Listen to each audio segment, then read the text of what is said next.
Abrimos una nueva edición de Café Financiero con toda la información que usted necesita para manejar mejor su dinero.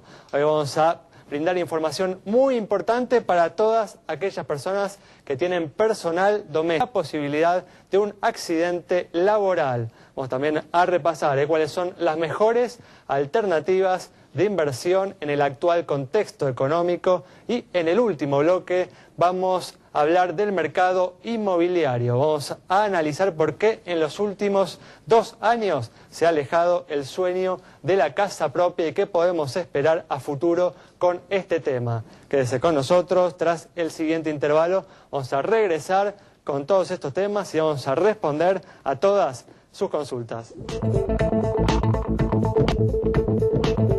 Aquí estamos, como siempre, ya está Santiago Chelala, también está con nosotros Yamila Escala y nos está acompañando una vez más Augusto Posleman, hoy para brindarles algunas recomendaciones de inversión y para responder algunas consultas que nos han enviado. ¿Qué tal? ¿Cómo andan? Muy bien, ¿cómo les va? Gracias por estar aquí una vez más. Vamos a ir rápidamente, porque no tenemos mucha información para hoy, no queremos perder nada de tiempo y mientras estamos a la expectativa de las medidas que puede tomar el gobierno para frenar las compras con tarjeta en el exterior, se conoció en los últimos días que el 80% de esas compras se hacen por internet. Santiago presenta esta información.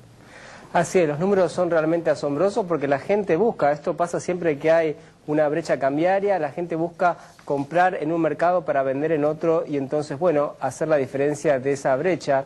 El 64% en realidad de las compras que se hacen en turismo se hacen con plásticos y del total de los plásticos el 80% son compras a través de internet, o sea que ni siquiera hay gente que viaja necesariamente, sino que utiliza la tarjeta para compras en el exterior por internet. Es una suma muy importante, solamente estos son 1.200 millones de dólares al año. Recordemos que el turismo en realidad se lleva más de 3.000 millones de las reservas internacionales si uno anualiza la pérdida hasta ahora. Bueno, eso incluye un montón de otras actividades, porque cuando uno viaja al exterior, solamente el 55% de los viajes son con motivo de turismo, luego hay un porcentaje muy grande que es de visitas familiares, que es cerca del 25%, y también un 20% que es para hacer negocios, por ejemplo. Eso también obviamente estimula o ayuda o contribuye al drenaje de las reservas internacionales. ¿Qué es lo que va a pasar hacia adelante? Bueno, la semana pasada la AFIP ya dijo que no va a aumentar el 20% de recargo sobre las tarjetas de crédito. También justamente la semana pasada se dio a conocer el caso de Venezuela, donde se impuso un dólar turista, porque claro, el problema no es solamente el dólar que se va a través de la vía del turismo, sino que los turistas que llegan al país tampoco venden sus dólares en el mercado legal, contribuyendo así a aumentar las reservas, sino que van por la vía justamente del blue, porque con eso consiguen 9 o 10 pesos por cada dólar, es decir, salen dólares pero prácticamente no entran por la vía del turismo. Así que es un problema muy grande que tiene el gobierno que resolver y justamente se están esperando para los próximos días o semanas alguna novedad al respecto, porque mientras esto ocurre las reservas siguen cayendo. Sí, siguen cayendo, además no porque en las últimas semanas, justamente antes de las elecciones, se incrementaron ¿no? significativamente estas compras, justamente porque la gente estaba esperando ¿no? que se tomaran medidas luego de los comicios, ¿no? Entonces la gente se adelantó y por ahí operaciones que tenía pensado hacer en los últimos meses del año las adelantó para antes de las elecciones. Sí, justamente esto ocurrió y también es cierto que hay una multiplicidad de comandos con motivo de la enfermedad y la licencia de la Presidenta de la Nación y que bueno, todos están esperando que de alguna manera se reordene un poco el proceso de toma de decisiones para ver cómo va a seguir, cómo van a seguir algunos cambios en el gabinete que también se esperan y por supuesto el programa económico de aquí en adelante. Un tema justamente que estuvimos desarrollando el domingo pasado en Amplitud con el economista Dante Sica. Pero vamos a cambiar de tema y vamos a brindar información muy importante, pero muy importante para todas aquellas personas que tienen personal doméstico. ¿Cuáles son los seguros que existen en nuestro mercado para proteger a su personal contra la posibilidad de un accidente laboral? Y un año muy importante en materia de personal doméstico. ¿Por qué? Porque se sancionó y entró en marcha una ley que tiene que ver con poner en blanco, con reconocer los derechos de las personas que trabajan en la casa limpiando o haciendo distintas tareas del hogar. Lo cierto es que algunas cuestiones quedan pendientes todavía. Por ejemplo, lo que tiene que ver con la contratación de una RT. Va a existir la obligación de hacerlo, pero todavía no existe el producto, no existen los precios, entonces es como que por el momento queda un agujero en esa materia. La industria del seguro lo que ofrece al momento son coberturas de accidentes personales diseñadas para personal doméstico, justamente. Entonces, como siempre, nosotros le traemos qué ofrece en este momento el mercado en esta materia, con dos ejemplos. Primero, una cobertura de 250.000 pesos por muerte e invalidez, con unos gastos médicos para todas las compañías, el mínimo de 10.000 pesos. ¿Cuáles son los valores en este caso? Bueno, arrancamos con 43 pesos para San Cristóbal, SMG 44, Mapfre 50, RCA del Comercio 64, Allianz 72. Esto indistinto para si la persona duerme en la casa del empleador o no, y obviamente con el tema de los riesgos in itinere. La segunda en 75, QBI 77, la Holando 79, CNP 80 y en el mismo valor Federación Patronal. Ya si pasamos a gastos médicos, también a una cobertura de 250.000 por muerte e invalidez, pero gastos médicos fluctuantes entre 15.000 y 250.000 pesos según la compañía, ya tenemos otros valores. Arrancamos en 53 con SMG, San Cristóbal 55, Mapfre 65, RCA del Comercio 74, Federación 85 pesos. Un poquito más arriba, Allianz en el mismo valor que Federación, Holando 90, QBI 103, CNP Assurance 104 y la segunda 105 pesos. Obviamente esto es importante, la suma de gastos médicos, porque si la persona tiene determinado problema que excede la suma contratada, el empleador tiene que hacerse cargo de ese monto. Atención también, porque la Holando y Federación Patronal ofrecen coberturas prestacionales que se van a dedicar a lo que es la atención de ese trabajador que tuvo determinado problema, más allá de solo darle el monto que contrató en la cobertura. Y esto incluye que ese monto destinado a gastos médicos tenga que ver también con la cobertura de remedios, de traslados, bueno, servicios, prestaciones que se necesitan al momento de pasar por un accidente o por una enfermedad. Un tema muy importante, ¿eh? Recuerden que ustedes son responsables por cualquier accidente que sufra su empleado, tanto durante el horario de trabajo como yendo desde y hacia su casa. Bueno, vamos a comenzar a responder ahora algunas consultas que nos han enviado, y en este caso una consulta vinculada con los mercados de capitales. Augusto, una pregunta de Eduardo, que quiere saber si le conviene invertir en acciones del Merval. Nos cuenta que es un pequeño ahorrista y ve que con un plazo fijo no supera a la inflación, pero a su vez escuchó que varias acciones están sobrevaluadas por las ganancias que tuvieron este año. Una pregunta difícil, porque ahí lo que primero que tendríamos que entender es un poco el perfil de cada uno de los inversores. Si uno viene de plazo fijo, probablemente entrar en un mercado de acciones volátil como el de Argentina, y bueno, tenga su riesgo y no es para todo el mundo. Una vez superada esta prueba, digamos, y entendido que el precio de las acciones fluctúa fuerte en la Argentina, y uno puede tener un plazo y un horizonte de inversión no tan corto, sino más de mediano plazo, yo diría que sí, que es una alternativa, digamos, a tener en cuenta. Siempre mirando estas dos variables que decíamos recién: plazo de la inversión y riesgo de la inversión. ¿Te gusta alguna acción en particular, Augusto? A nosotros el sector bancario es uno de los que más nos gusta. Acciones de bancos. De bancos, exacto. Acciones de bancos. Acá era la pregunta puntualmente sobre el sector bancario. Yo diría que sí. Los bancos, uno mira los valores que tienen hoy en Argentina comparados con los de la región. La medición quizás más tradicional es la ganancia que tienen los bancos versus su precio hoy en el mercado, y da que están relativamente muy baratos. Digamos, nos parece que es una oportunidad de inversión. Muy bien, perfecto. Bueno, una opción entonces que podés tener en cuenta siempre, sabiendo, ¿no?, que si entras tenés que permanecer durante un tiempo prolongado y no salir frente a la primera baja que aparezca. Bueno, vamos con esta información, un corte. Quédese con nosotros, que en instantes estamos nuevamente con ustedes. Pues ya está con nosotros Carolina Suárez en este espacio que, como siempre, tenemos destinado a responder todas sus consultas relacionadas con cualquier cuestión, temas del consumidor, temas de seguros, temas impositivos, temas inmobiliarios. ¿Qué tal, Carolina? ¿Cómo andás? ¿Cómo estás, Alejandro? Gracias por la invitación. No, gracias a vos por venir. Con Carolina vamos a hablar de temas relacionados con el consumo. Pero antes de dialogar con Carolina, vamos a responder una consulta sobre el Estado, una entidad financiera, en este caso una pregunta de Orlando sobre la situación de la Caja de Crédito Cuenca. Bueno, para Orlando entonces la Caja de Crédito Cuenca es una entidad especializada en préstamos personales, particularmente préstamos para jubilados con retención de haberes. Vemos sus números en pantalla, tiene un patrimonio de 75 millones de pesos, depósitos por 27 millones y acumula resultados positivos según información del Banco Central de 8 millones de pesos. Buenos indicadores de solvencia y de liquidez, cara sonriente para Caja de Crédito Cuenca. Muy bien, perfecto. Vamos a comenzar a responder a las consultas relacionadas con problemas que han tenido los consumidores con distintos productos. En este caso, un producto financiero, Caro, que es la pregunta de Gonzalo, que recibió un crédito Procrear, justamente este plan, ¿no? Que ha difundido con bombos y platillos el gobierno nacional.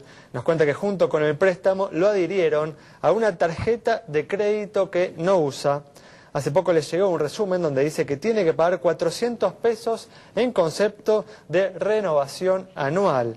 Llamó al banco y le dijeron que no le aceptan la baja hasta que pague el importe mencionado y que estaba comprometido a mantener la tarjeta por haber obtenido el crédito hipotecario a una baja tasa. Está muy agradecido, nos dice, por haber sido beneficiario del crédito, pero le parece un abuso lo de la tarjeta. Nos pregunta qué puede hacer para solucionar este tema. Bueno, Alejandro, lo que le recomendamos a este televidente es que haga lo siguiente. Primero, aclarar que es una práctica común a la hora de obtener algún tipo de estos productos como créditos o préstamos personales que le otorguen una tarjeta de crédito. No está obligado a aceptarla. Él habrá aceptado por las condiciones o los beneficios que le habrán brindado, pero habrá firmado una aceptación. Lo cierto es que al año de la renovación él fue seguramente notificado, por más que no haya utilizado la tarjeta de crédito, de esta renovación. Él podría, 30 días antes de realizarse la renovación del nuevo año, decidir no continuar con... En el primer año tiene que aceptar, digamos... Él no está obligado a aceptarla. Él podría adelantarse 30 días antes de que se cumpliera el primer año a no continuar con continuar con la tarjeta de crédito, o bien el banco está obligado a avisarle con 3 meses de anticipación que se va a llevar adelante la actualización del nuevo año. Digamos que eso muchas veces viene en los resúmenes de cuenta, en leyendas. Lo cierto es que al no utilizar la tarjeta de crédito es posible que no haya recibido ningún tipo de notificación, pero el banco sí está obligado. Ahora, que ya se cumplió el año y que existe un compromiso de renovarlo, está bien. Lo cierto es que él tiene que abonar estos 400 pesos, pero no es cierto que no puede renunciar a la rescisión de contrato, mejor dicho, con la tarjeta de crédito. Eso se lo puede hacer, la rescisión de contrato la puede llevar adelante por más que exista una deuda. La deuda no va a eliminarse, va a continuar, pero no va a seguir sumando intereses. De todas formas, él tendría que haber avisado 30 días antes de la renovación, tendría que haber avisado que él no quería continuar con este producto. Igual el banco también tiene una responsabilidad de avisar con 3 meses de antelación. ¿Tiene posibilidad de evitar el pago de estos 400 pesos? En este caso no, porque él firmó una aceptación. Muy bien, muy bien. Bueno, Carolina, muy claro. Entonces, quédate acá que ahora vamos a responder a otra consulta. Vamos a seguir ahora con una recomendación. Hablamos justamente de los plazos fijos el domingo, de las tasas que están ofreciendo que no sirven a compensar la evolución de los precios. Augusto nos va a brindar una alternativa para aquellos inversores tradicionales de este tipo de colocaciones.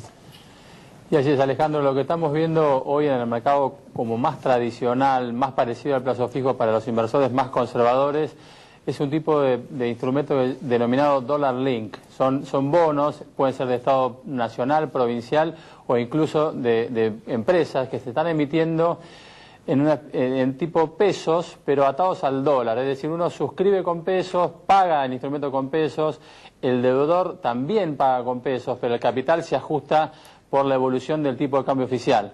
En la actualidad el tipo de cambio oficial está actualizándose aproximadamente en un 35%, 30-35%. Esto hay que sumarle una tasa de interés que devenga en estos títulos públicos o privados.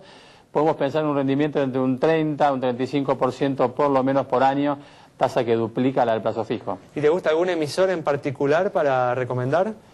Ahí nosotros buscamos básicamente lo que tenga que ver con mayor liquidez, es decir, poder entrar y salir en el mercado fácilmente, sobre todo para los inversores minoristas. Y da lo mismo, yo te diría, porque casi todos los que estamos viendo son calificados como grado de inversión. Entonces, básicamente yo priorizaría la liquidez. Hay títulos de la Ciudad de Buenos Aires y de la provincia de Chubut muy interesantes. Muy bien, bueno, una opción entonces para tener en cuenta. Vamos a responder una segunda pregunta del consumidor, la de Alberto. Nos dice, la semana pasada sacó 1.500 pesos de un cajero automático. Resulta que esta semana fue a otro cajero a retirar dinero y se encontró con que tenía 1.500 pesos menos en su cuenta. Fue al banco a reclamar y allí le dijeron que no pueden hacer nada porque en los registros figuran 2 extracciones de 1.500 pesos. Pregunta, ¿cómo puede demostrar que hizo solo una extracción? ¿No hay cámaras, nos dicen, las sucursales que registran todo lo que sucede con los cajeros? Efectivamente, lo que le recomendamos a Alberto es que vaya a la casa central de la entidad bancaria y no al banco en específico donde sucedió esto. No a una sucursal, digamos. No a una sucursal, que vaya a casa central y que realice ahí por escrito este reclamo. Que figure una fecha, puede presentar un comprobante, si él tiene un comprobante de retiro, el ticket, tan conocido como ticket, que pueda demostrar que fue él. Existen unas medidas de seguridad con las que tiene que cumplir el banco, que tienen que ver con el ingreso, con cámaras de seguridad. Pues, o sea, el banco puede verificar esto y Lo puede comprobar, verificar, digamos, si efectivamente él hizo o no la operación. En el caso de que la respuesta sea negativa, puede ir acá a Banco Central, a Casa Central del Banco Central de la República Argentina, realizar ahí la misma denuncia y de lo contrario, el siguiente estadio sería ya en defensa del consumidor, donde puede hacerlo a través de los EGP de la ciudad. Muy bien, muchas gracias, Carolina. No, por favor. Os respondemos rápidamente. Una última consulta sobre el estado de una compañía de seguros.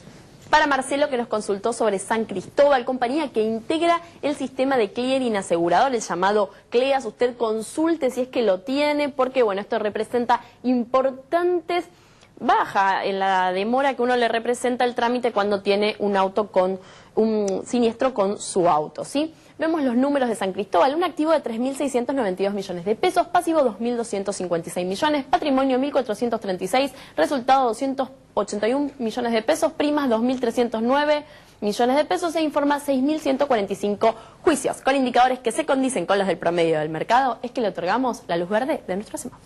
Una información muy importante para averiguar antes de contratar a una compañía de seguros, para saber que en caso de siniestro su compañía va a estar en condiciones de cumplir con sus compromisos. Nos vamos a un corte, quédese ahí, en instantes estamos con ustedes.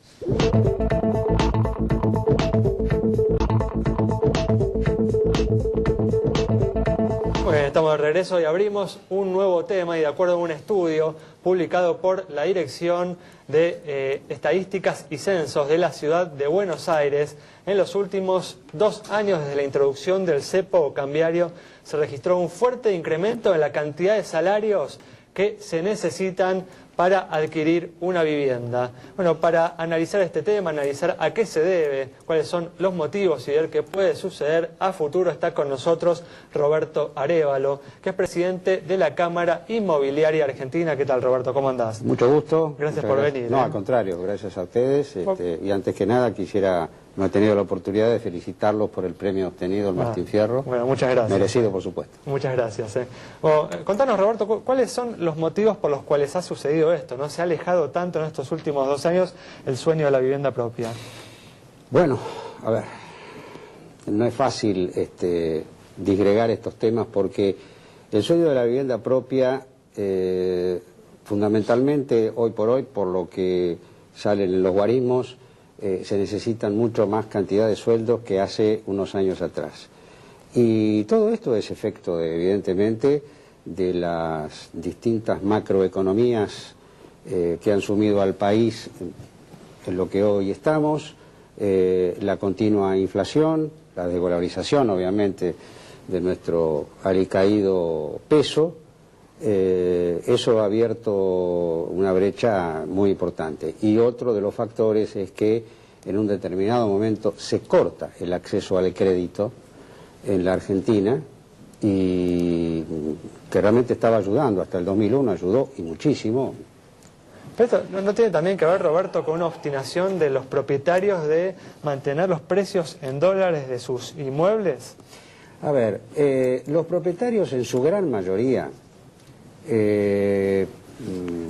requieren digamos, del asesoramiento del corredor inmobiliario.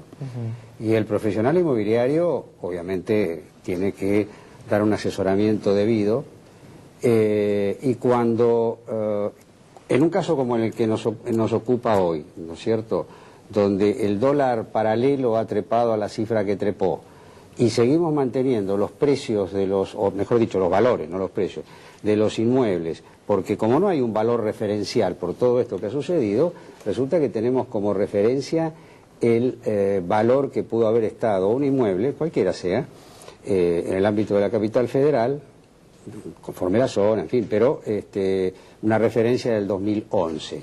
Pero a medida que ha pasado realmente el tiempo y se han ido multiplicando, digamos, los problemas que hacen que la caída del mercado sea libre, el propietario se cierra y el profesional que es consciente le dice, usted no va a poder vender en estas condiciones.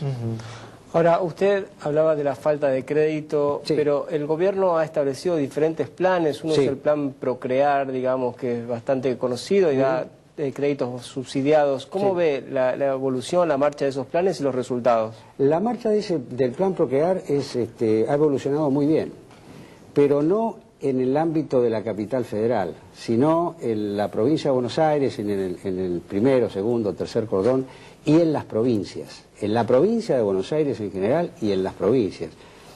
Yo conozco casos muy puntuales, Mercedes, por ejemplo, se han comprado lotes de terreno y se ha solicitado el crédito para construir. Mendoza, otras provincias también es decir, entonces en las provincias ha dado resultado y en la provincia de Buenos Aires no ha hecho efecto en Capital Federal porque es prácticamente imposible tener un terreno, que alguien tiene un terreno, un particular tenga un terreno para construir su casa, ¿no es cierto? ¿Crees que este encarecimiento justamente de los inmuebles en relación a los salarios es algo temporal y que se va a cerrar la brecha en los próximos años? Yo entiendo que sí, porque el mercado siempre tiende a acomodarse. Es decir, el valor del inmueble, no es que estemos en una burbuja inmobiliaria, no lo estamos de ninguna manera. El propietario ayuda en este aspecto porque no está endeudado como en otros años. Por ejemplo, si comparamos el 2001, donde el propietario estaba endeudado, ¿no es cierto?, por lo que sucedió, entonces tenía necesidad de vender, hoy no hay necesidad de vender. Entonces, de cualquier forma, hay, sí, un acomodamiento, esto se va a ir sincerando, ¿no es cierto? ¿Cómo Por eso van a ir cayendo los precios en dólares de los inmuebles. Entiendo que sí, que se van a ir cayendo. Hoy por hoy no podemos hablar de que se puedan caer o no, porque la oferta y la demanda están recorriendo un camino paralelo y no, en la paralela nunca se encuentran, ¿no? Pero en algún momento se va a sincerar el mercado, por efecto de la misma oferta y demanda.